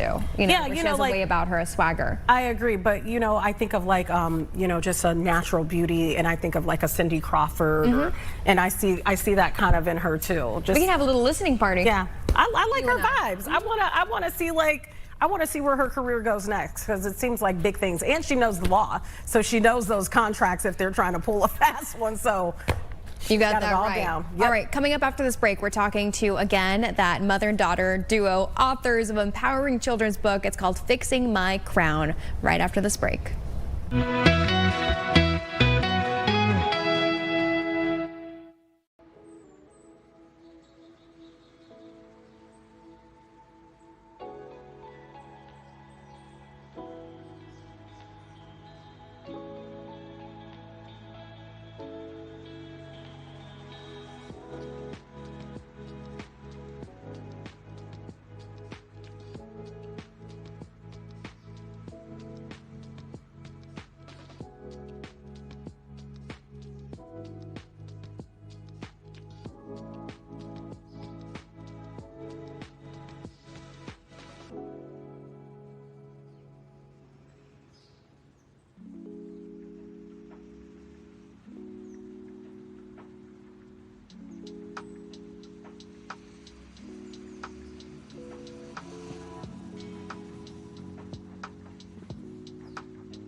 To Chicago Now. I don't know about you, but when I was 9, I was not a published author. No, I was doing close to nothing, probably. Okay, but we're going to talk to a mom and also her daughter. The daughter is now considered to be a published author as well. So we have Jewel Lucas and her daughter Taylor. Taylor is 9 years old, and they have a new book. It is titled Fixing My Crown. It's all about empowering children. Look at the cover. That is my gosh, look how beautiful that is. So you have one more person joining you. Who else is with you? That is the other jewel of 2 Jewels and a Taylor. That's my mom. So it's 3 generations here. That is Nothing so more awesome. beautiful than that. Let's talk about the book. What was the inspiration behind the book? And is this Taylor's story? Sure. So we wanted to kind of express the things that Taylor was experiencing as a 9-year-old. And we read stories every night. So we thought that it would be cool to put our ideas and thoughts into a book that would help others learn, first of all, to read and learn to love to read, but also understand how to navigate their feelings and emotions as they're navigating 4th grade, 3rd grade, and situations with parents separating, etc. It's tough, you know what? But I'm so glad that you thought, okay, you know what? We want to help others too that might be experiencing the same thing. Tell us about the storyline a little bit. We don't want to give it all away, of course, right, but we want people to buy it. We're Fixing My Crown. Sure. So Taylor starts off with Taylor kind of talking about her emotions and how she's missing her dad, and how Daddy-Daughter Day is coming up at school, and how she's navigating that. And we discuss in the book how to navigate it, and asking her, how does she feel like she wants to handle it? And then also Taylor dealing with your friend groups and peers. As you all know, girls can sometimes be tough, and it starts earlier and earlier, right? So just teaching Taylor how to navigate friendships and understand when people are not treating her kindly, how to handle that. Taylor, I'm curious, being only 9, what does that feel like to have this book that is truly and uniquely you? It feels pretty good. Some of my friends are like, that's really cool, and I feel really happy about that. It's awesome. What do you think, you know, Taylor, you've done one book now, right? What do you think? Are you going to go further now that you go into, series, now that you go into higher grades? What grade are you in right now? I'm in 4th grade, almost 5th. Okay, so what do you see for the future for yourself? I either see maybe a teacher or maybe a singer. Oh, pretty good. Or you could do both. Oh, yeah, and you could be an author too. You could have three careers. Checked. I want to bring in the matriarch of the family who's with us today. I'm just curious your thoughts on the book. Obviously, you have a different perspective from a different generation. What's your thoughts on the book? Well, I think the book is very educational for children and also women. It's very educational. What made you think to, you know, do the Fix My Crown and kind of take that angle of it? Because it is beautiful. Every female or male, you know, has that crown that they need to keep on straight. Well, for me, as I am raising a young queen, I always want to remind her that it is completely fine to have emotions. A lot of the time, women are deemed too emotional, and I don't think there's a such thing. I think identifying your emotions, knowing how you're feeling, paying attention to how you're feeling, and then taking a thoughtful approach to navigate those emotions are very important. And so I talked to Taylor. I've been talking to Taylor all her life, and one of the compliments that she gets from teachers and pretty much anyone that crosses her path is how emotionally mature she is. And I think it's important for other young women to understand and know it's completely fine to be angry. It's completely fine to be sad. It's fine to be happy, right? All emotions are okay and they're valid. And knowing how to navigate them is the important part. I'm curious. So fixing your crown. So sometimes our crowns get a little crooked, but we have to fix them. I'm sorry I cut you off. No, absolutely. I agree with that 100%. I'm curious though, because a lot of parents have a hard time. They probably couldn't write this book because they would have a hard time pulling out emotions from their kids. Yeah. Because oftentimes you ask kids like, how was your day? Fine. What did you learn at school? Math. You know, it's almost like these one-word responses that a lot of people get when they talk to their kids about emotions and different things. How did you start that process with Taylor? Was it baby steps to get to this emotional maturity? Well, actually, we started at a very young age. I've always asked her and checked in with her about how she feels, right? If she tells me I'm sad, okay, well, what were you doing when you figured out you were sad? And what do you think triggered that thought, right? And those are big words for a baby, but I've never sugarcoated or minced words with her. And so in doing so, even like you say, asking about her day, I ask very specific questions. Tell me one thing that made you laugh today. Tell me one thing that made you upset today. And so then we go through those stories and she's pretty animated when she tells them. So like she said, when we read books at night, we're either intrigued or we walk away wanting more, or we walk away saying, we don't know how they got there. And thought that it would be pretty cool to put it in a book. So as she was experiencing emotions and challenges around her father and I separating, and father-daughter dances coming up, and her seeing her friends with their dads, I could see that would hurt her. And so I would talk to her about it, and I would ask her, well, how do you want to handle it? What do you think is the best way? What do you think is the best approach, right? Because it's also her life too. She may not have all the tools that she needs as a 9-year-old, but she certainly knows how she feels. And so we just started to jot those things down. Taylor, I guess my question to you would be, what do you want? So a young girl, maybe your age, maybe a little older, maybe even a little younger, picks up your book. What would you want them to take away from your book? I would want them to take away that we all are queens and we all feel our emotions, even queens. Very well said. It is a beautiful message. And it's one, I guess, that now finally I think that more people are writing about this, you know, sharing messages to encourage the younger generation. I don't know if, you know, if Grandma, you can kind of, you know, comment on that. Did you ever have anything like this when you were, you know, a young girl trying to navigate your childhood, your life? No, I didn't. But I was fortunate enough that I learned a lot in school myself. So I had a very good relationship with my daughter. So it started there. I started talking to her and letting her know it's okay. Everything is going to be okay. We just have to take life one step at a time. Very true. You know, it is a trickle-down effect. It starts with you. Thank you for being willing to talk about it, because then it does go down to your daughter, and it goes down to her daughter. Yeah. It doesn't just happen overnight or just one generation. Very you know, true. There's a lot of lessons. Someone watching right now, they want to pick up your book. Where can they go and find your book? Yeah, sure. You can find it on Amazon. We also have our own website, which is 2JulesTaylor.com. We also have learning materials as well for 2 to 6 year olds learning to read and write. So when you ask Taylor, she has one book. She actually has two. We have a short sentence book where we embed sight words and keywords for young kids to identify once they go through the whole step. So you'll go to the site, you'll see other products there, but Fixing My Crown is also featured there and Amazon as well.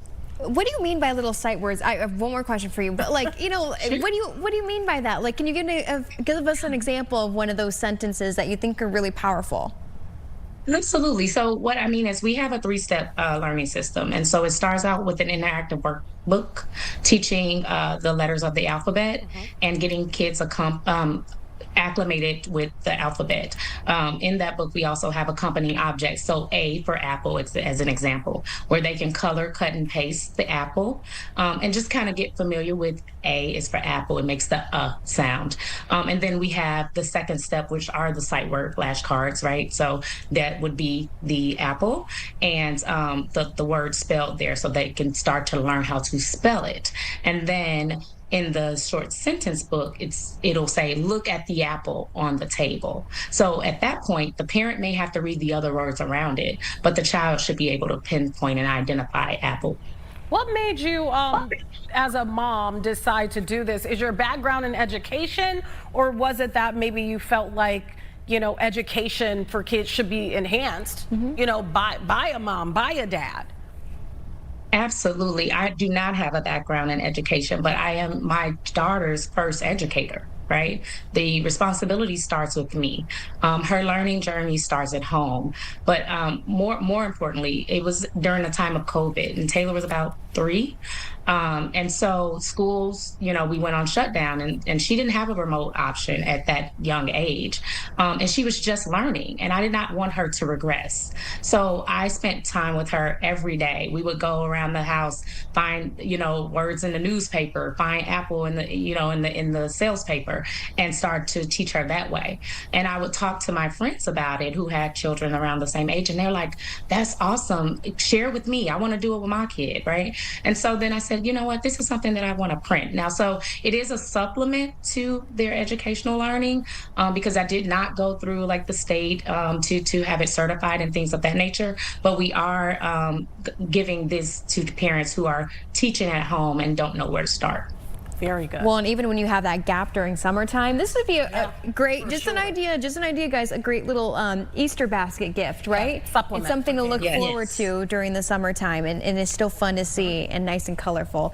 Thank you guys so much for joining us. You know, any maybe finishing, you know, words for you guys, or closing words from you guys about Fix Your Crown and what's next? Sure. I just think that I would love for everyone to grab a copy. I've been told by adults that it speaks to the little girls in them.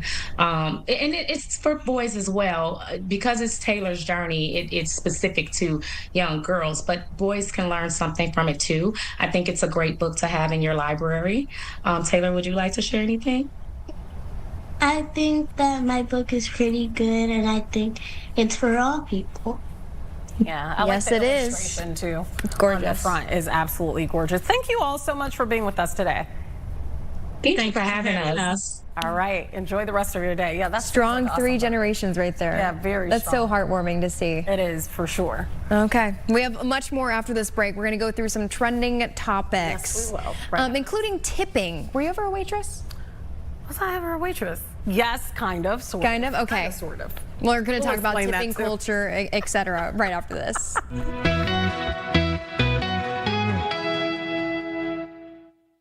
Fox Local.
.33. Tia, this is how I know that you're online a little bit too much.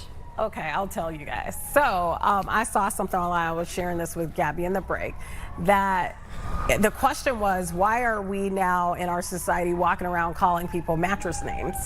Because you'll notice somebody will I have was like, something. Serta. Yeah, you'll notice that Purple. somebody. No. You'll notice somebody kind of has like something similar to you. Be like, hey, twin. Okay, so that's obviously a mattress. And then, you know, people will be like, I see you, queen. And it's like, okay. And then we'll see some guys out there who'll be like, look at that king. All and it's right, like king. you're calling people mattresses, but nobody ever says, hey, fool, because that would be offensive. So yeah, I saw that online. I just thought it was hilarious. Anyways, we got to talk about what is trending. Yeah, maybe we should have some more educational stuff on your feed, huh? This is interesting, and I'm really hold on. Curious. So I asked you if you've ever worked in a restaurant or were a waitress, and you said, I said, kind of, but what do you mean? Really. So I worked at my I feel like it's yes or uncle's. no. So my uncle had a popcorn shop / a restaurant in Jeffrey Manor, and that's on the kind of southeast side. And I took orders, but I technically did not wait tables because it was not a sit-down restaurant. But I would put together your order. People would come in and get pizza puffs and fries and all these different things. And so, how do you feel about tipping culture? With that being said, so I believe that if you go sit your tail in a seat at a restaurant and you're eating there, you should tip 100%. Yeah. Where I have a problem with the tips now is that you go into a place to buy maybe a bag of chips, and maybe in my case I tap everywhere I go or I use a card, and then they swing that little thing around towards you and they go, and it boom. automatically has set for you 15%, 20%, 25%. And I'm thinking, well, wait, are you Frito-Lay? Are you Nabisco? Did you make the chips? Were you the one working in the factory? hot in the factory? All you do, and you may not have even been the stocker. That's you may what I'm not have been the saying, person that put it. So I think are that you the one sometimes loading it from the truck and then putting it on there? And that's when it goes too far for me. And you know what? It's a $3 bag of chips, right? I could say like a 20 20 cents. Is that rude though if I tip them like maybe like 50 cents? Well, it depends sometimes depending on what you're purchasing. Because they'll turn that thing around and it'll be, and it's $3, but it'll be a $1, $2, $3 tip option. I have seen less than that, and I do want to clarify, for example, if you're going to a coffee shop or something like that and you may not be sitting down, that, there's a barista, whichever one you want to use, that is making your drink. And in those cases, yes, I will tip. But if you're grabbing toothpaste off the shelf behind the counter and I just needed a little tube of toothpaste, I don't think I need to tip for that. That's true. I don't. Well, a new survey from Wallet Hub gives insight on how Americans feel about tipping, and they say that more than 2 in 5 Americans think the U.S. should ban tips altogether. I don't agree with that. All right, 81% of people think tipping has gotten out of control, right? Is that what it said? Yes. 64% of people think businesses are replacing employee salaries with tips. But is that even legal here in the U.S. to replace your salary with, or not in the U.S., but in Illinois, to replace your salary? You will not be able to do that in the because state it did of when Illinois. I worked in South Dakota as a waitress, right? And it is in certain states that is the case. I think I made like $8 an hour. I do think that you should tip for services. Like, okay, at that top right there, the person has a cup in their hand, they're tipping, that looks like maybe a coffee shop or something. Yes, you should tip. If you're going to grab, some chips from a convenience store and there's a tip option, that guy's I think that's a little dramatic. I do, but to get rid of tips altogether, no, I do not agree with that, because in a lot of restaurants and places, people are relying for the bulk of their money on tips. The base salary or the base pay, hourly pay in a lot of places is not super high. And so, yes, you should tip. I even tip my hairstylist. I tip when I go get my nails done. I mean, that's just, to me, that's just a classy thing to do. Nobody even had to tell me, oh, by the way, if you go get a service. Although I do wish that we had kind of like a one sheet on who to tip and who technically not to tip, because I think that'd be helpful. Well, according to these folks, they will say don't tip anybody. One thing we had that's true. We had one guest on. I'm trying to remember who it was, but they had such a good advice for parents to when they go to a restaurant to engage your kids by not putting an iPad necessarily in front of them, but have them order for the table. Yes, right? I remember that. This? Yeah, order for the table, even with some of the changes that maybe mom makes and dad makes, and make sure they get it right, but do it with some help. But then also calculating the tip. It's not too hard. It's learning, really. It's learning, because I will say I had a friend growing up who never really went out to eat with her parents. Whatever, that's okay. But it kind of did show she did not even know how to communicate to tip later on when we went to a restaurant as teenagers.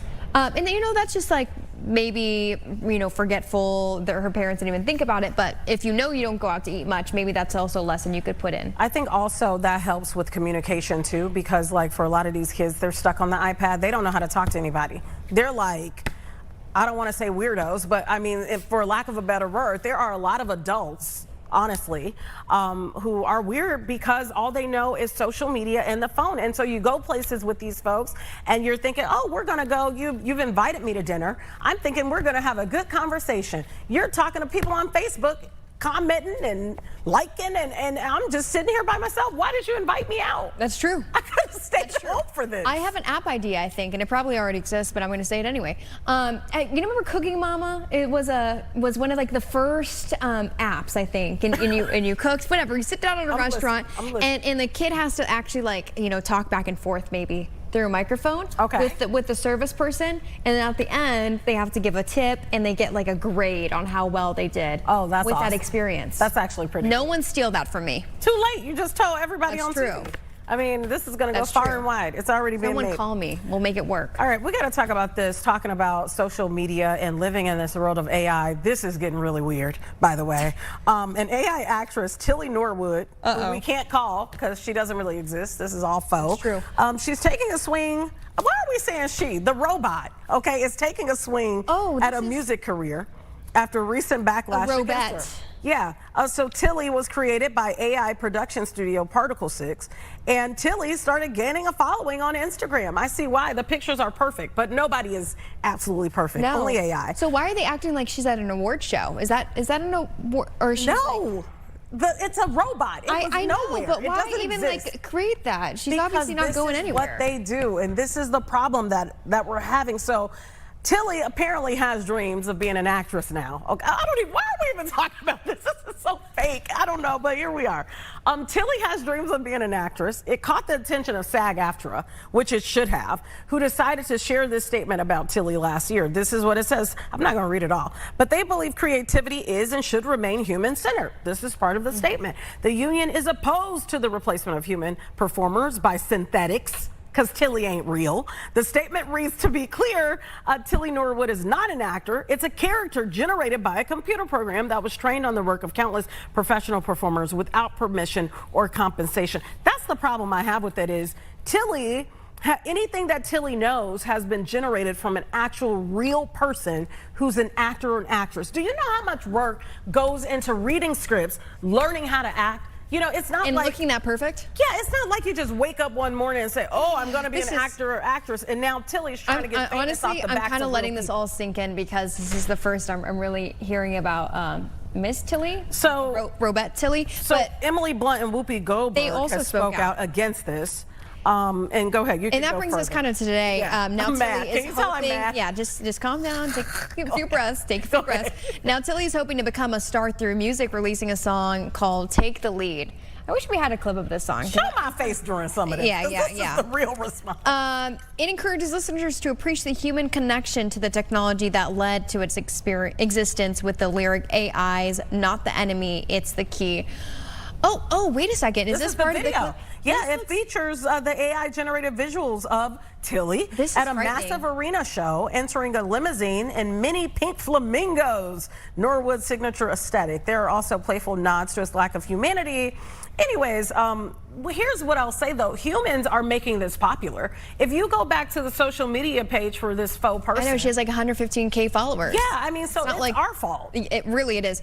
But it also says that she teased, or Robette teased a appearance at the 2026 Academy Awards that are happening on Sunday, March 15th, with the video description reading, "Can't wait to go to the Oscars. Does anyone know if they have free valet parking for my flamingo?" What does that even mean? Because her whole thing is like having these flamingos around. That's the whole thing. See, the problem with this is, if this were a real video, look at it. You'd have a videographer, you'd have a person that's responsible for the fashion, you'd have an editor that's responsible for cutting that. And so the problem with this kind of content is, look at all the jobs that are depleted because of Tilly, who's not even real. So if I remember right, when we were having this conversation about Here's this my opinion AI about character. Tilly. Yeah. Bye, Tilly. See, I'm over you. See ya. That was my card I really That's a needed. hazard. That was my card I really needed. Cut. You give me a paper cut. Actually, no, but I think their argument was that they had like 15 people or 15 plus people behind the scenes making Tilly work. I don't know. That's probably true, but in this case, this will probably be hundreds. Yeah, but that's hundreds. Jobs. That's what I was going to say. Not working. Yeah, they're not trying working. to put us out of work. I'm over it. Hopefully, she doesn't want to be a news anchor. Well, don't even get me started on that. Might fight her. Because if they could, they would. Can you fight AI? You'll figure I it out. know. I can't fight AI because it's taken over. I mean, it's nothing we can do. She can meet you in the parking lot. Tilly will be sitting here eventually, so we just got to get. I hope not. I think so. We got to accept the reality that, yeah. Anywho. Anyways, we're real. Let's talk about this before we go to break. I love when Mike Kaplan, sometimes we'll talk about AI, he'll go, like if it has like he's glitching. That could happen. It would glitch. That would be funny. Good for them. That's what they deserve. Okay, anyway, we got to talk about the travel debate. A Reddit post about a friend group divided over some drama has gone viral after they asked people for their opinions on the situation. So the person who made the post says a 5-man trip suddenly turned into 7 people when 2 of the guys brought their girlfriends along on a whim. Here's the problem. The Airbnb that they booked only had 3 rooms. And the 2 couples demanded they each take a bedroom for themselves, leaving the other 3 single guys to bunk together in the remaining room for 15 days. No. Thoughts?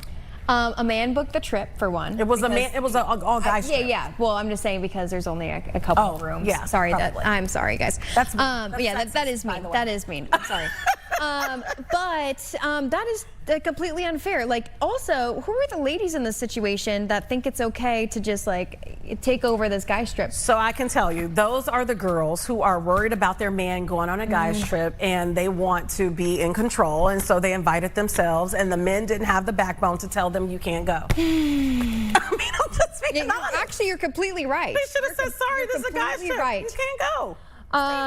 Yeah. The person who posted says those in the relationship shouldn't automatically get the best sleeping arrangements. Other people said if you're traveling solo, you should get your own room if you don't like sharing space. So they're saying, hey, you know what? Forget it. Then you should have just got a hotel then. I gotta ask you a question, because sometimes I feel like you have slight control issues. Slight. But I figure I'm gonna ask. Would you as long as it doesn't have to do with driving, I'm cool. Would you let your husband go on a guy's trip? Yeah.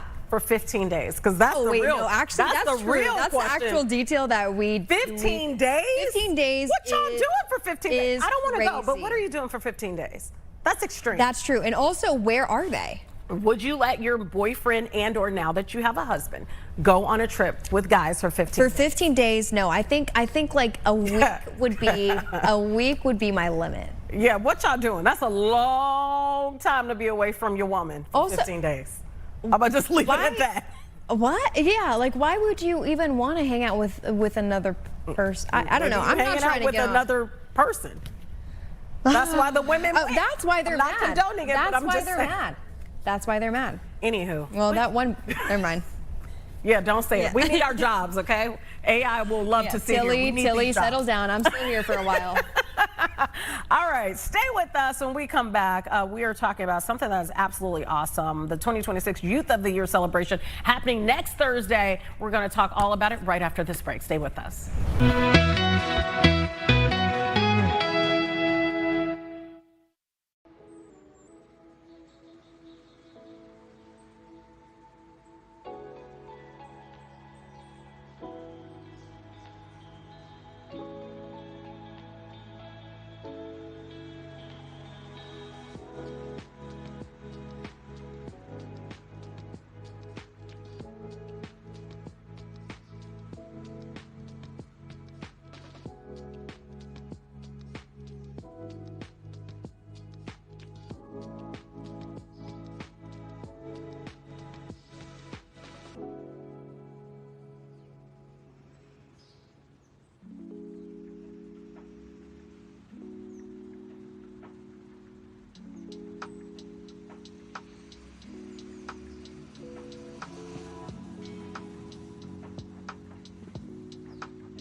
Chicago Now. Doesn't it impress you, just young people in our city? I know. I feel like, man, we didn't do well for We had a 9-year-old author, published author, and then now we also have Aiden sitting next to us involved in Club One. So let me tell you about this. The 2026 Youth of the Year celebration is happening next Thursday. It's the highest honor at the Boys and Girls Club that a teen can receive. It recognizes leadership, character, and academic excellence in teens who have overcome real challenges. With all that being said, we welcome in Leora Conway, Senior Director of Development, and Aiden McKinley, involved in Club 1, as I said. Thank you both for being here. Of course, yes. Yeah. We appreciate it. It's a pleasure. Okay, let's talk first, Leora, about this program, this award. Really, although I said a lot, you know, what does this really truly mean?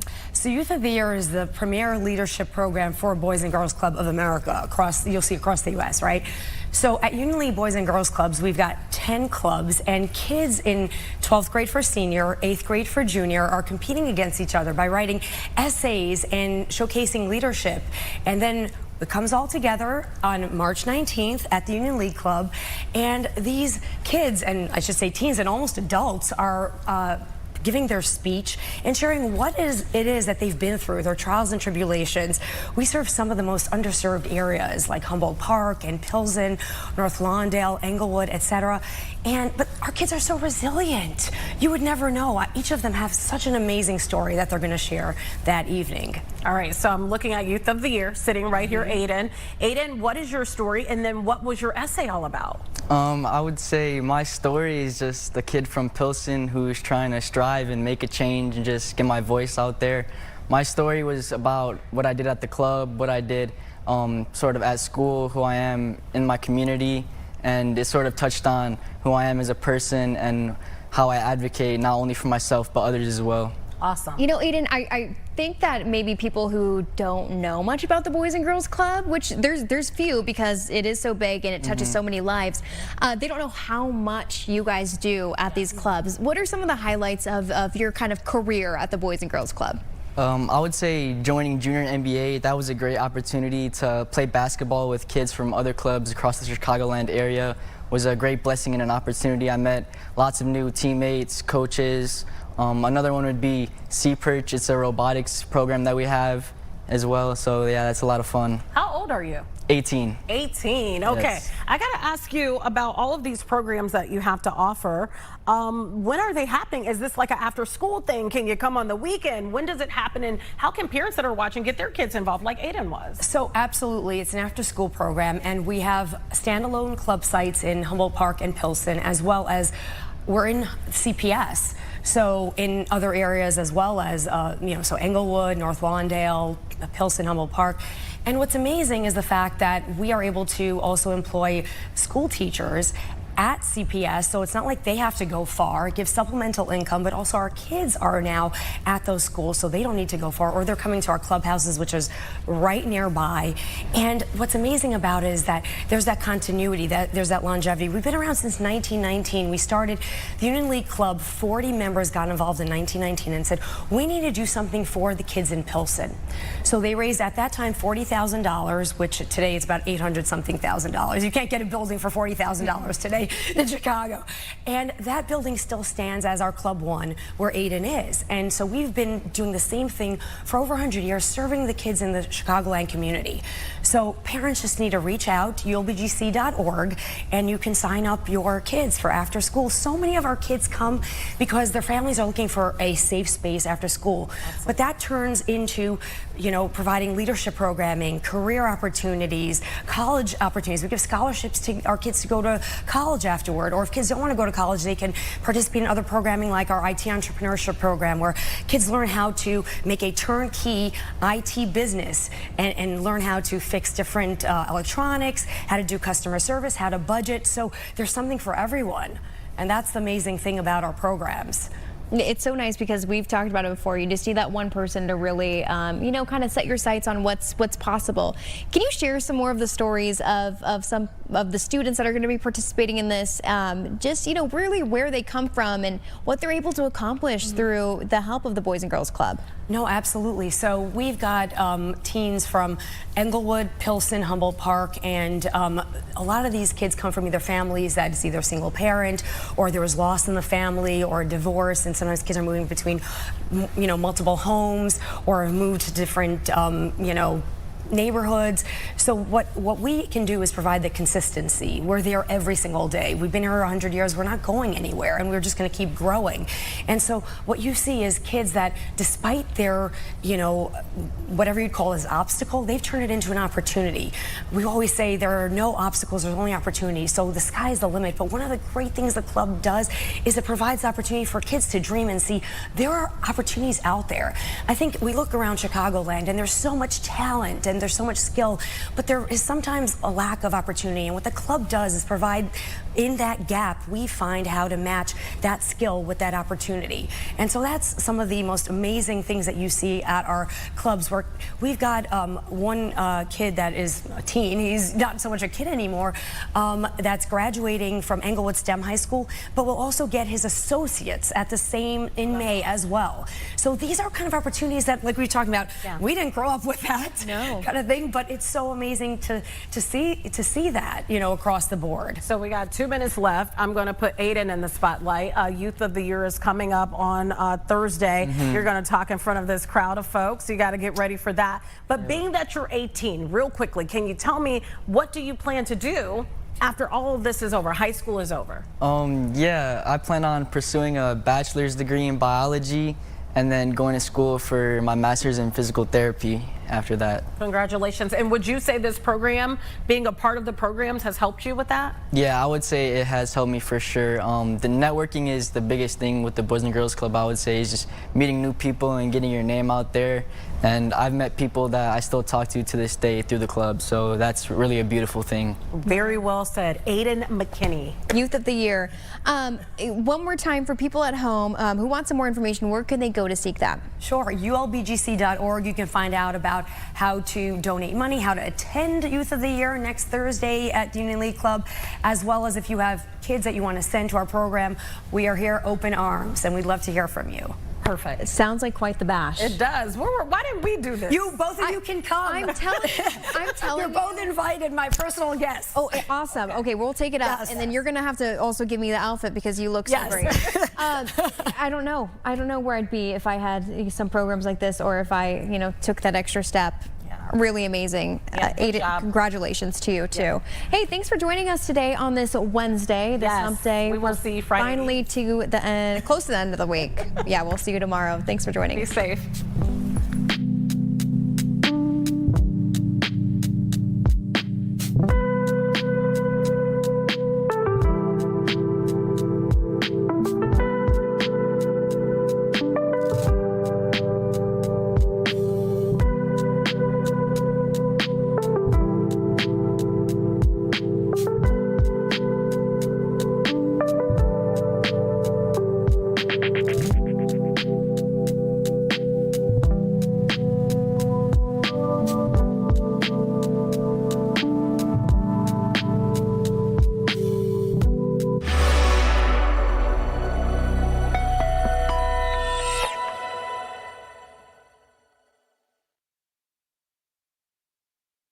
Dr. Thomas.